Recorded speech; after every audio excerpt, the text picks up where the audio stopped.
Hi, it's me again with Corel Draw Tips and Tricks. A viewer or a subscriber gave me a tip. I'm not 100% know the benefit of it yet right now, but it might. When you're tracing something, let's say this clown, it's already got no background, but we can play with that. But you can see that the dots are white because it's got a yellow background. If we go to Trace Bitmap, Outline Trace Clip Art, so somebody might know how this would be good. I'm going to enlarge it so we can see it better. And if you specify, it actually gets away with that. But if you'll take the eyedropper and hold down the shift key, it'll get rid of that.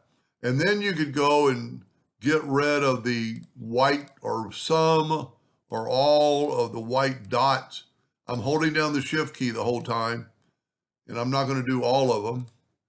And like maybe it's white collar. And then when you say okay, when you move the copy away, you can see the yellow dots coming through or the yellow background coming through because it removed them. So I'm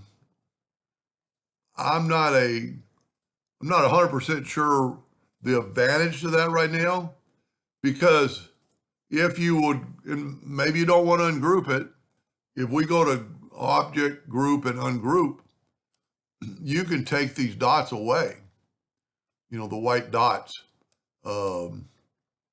Maybe it'd be a good way. And then you could still, fill in and make his collar black.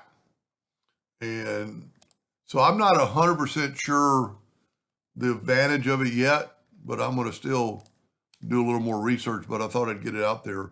So that's when you're tracing, get the eyedropper and hold down the shift key. Anyway, I hope that helps somebody someday. And I thank that viewer or subscriber for giving me that tip. He actually made me a little video. Thank you for watching.